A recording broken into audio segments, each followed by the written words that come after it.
Hello, Latin 3. My goodness, it seems ages. And I'm going to correct that this week. We'll get together for sure on Thursday and certainly for our last class on, next Wednesday or Tuesday?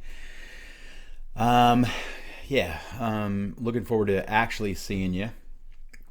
But for the most part, people have said they're fine doing this video thing and they want to keep the same number of meets that we've been doing. So you guys apparently haven't had a problem with all that. So that's why I've been doing these videos. That and because, as I said a million times now, I've been working with the younger kids and dealing with my own children here and all that. So I appreciate your forbearance, but we will get together for sure this week, once at least, and then next week for the final class. Okay, so this what we're gonna do, and since there's no final exams, I'm gonna kind of lean on you a little bit this week, and we're gonna try to get through all of chapter 25 in like less than a week, or maybe a week, which we've never done before. But we're not gonna do any exercises. We're just gonna be working through the story of chapter 25, and chapter 25 is actually kind of cool because there's some Greek mythology. What's going on is Sira's telling Quintus these stories about Greek mythology as he lies in bed. So really, like chapter 25 and 26 and 27 and a few others, I think, are just like Greek myth retellings as told by Sira to Quintus. So chapter 25 tells the story of Theseus and the Minotaur, and I'm sure you're all familiar with that. But if not, every year the city of Athens had to send like 20 or 30 young people to the island of Crete, which was ruled by this evil king named Minos. And from that, we get the name Minotaur. And inside of this labyrinth built by Daedalus, from which Daedalus and Icarus then escaped later on, inside that labyrinth is the Minotaur, and Theseus is a young man of Athens who says, all right, enough of this, I've had enough, and I'm going to go over on the ship with the young people. It has a black flag on the top of it, which plays a sort of a role in the end of the story, which is somewhat tragic. Anyway, Theseus goes over there with the intention of killing the Minotaur, and in order to save Athens from this terrible sort of ongoing curse. And so that's the subject of this chapter. So we're going to work all the way through chapter 25 in 6 days, but no exercises for a change. And that's it. So let's take a look at that chapter. Quintus is in bed, and Sira starts to tell him a series of stories about Greece, and these would be like the Greek myths. And so, as we see here, Ubi sumus. Where are we? We are in Greece, in Graecia.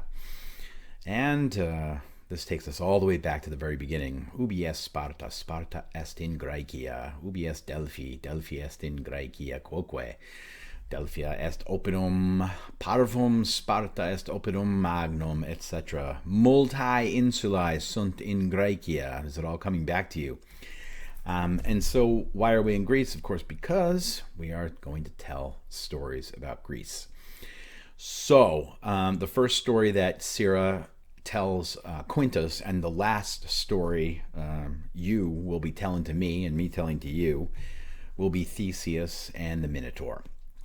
And the background of this story, if you guys don't know it, is that every year Athens had to send a certain number of young people as a sort of sacrificial offering to King Minos of Crete. Creta est insula magna, you may remember.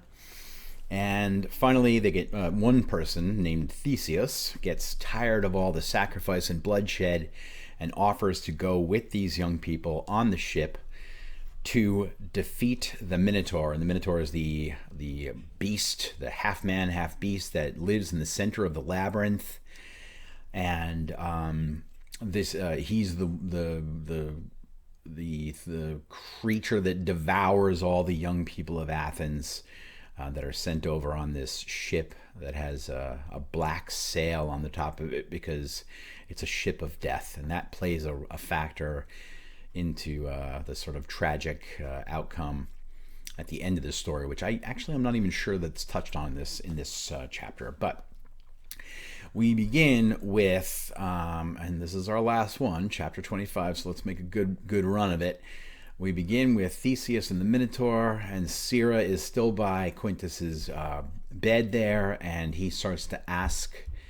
He says, "Don't leave me. I want you to stay here. Tell me another story." And this is after Sira has already told Quintus about Marcus's deeds and all that. And then she says, "What story do you want me to tell you?" And this is where it begins, really.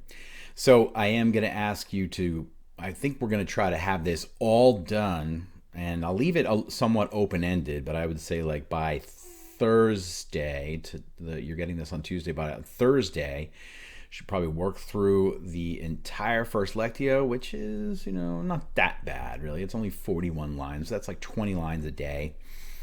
And find out what happens there. I don't exactly know when the story kicks in, and I don't know when Sira stops talking just to Quintus and starts telling the story, but a fair number of new vocabulary words here. But I don't know, I always kind of liked this. When I was teaching myself Latin through this book 8-10 years ago, this is the part that I sort of liked the most. And, I hope it won't be too bad for you. All right, so that's it. By Thursday, the first Lectio done, and that'll leave a fair amount for next Tuesday or Wednesday, and that'll be all we have for the year, and for Sacred Heart's life.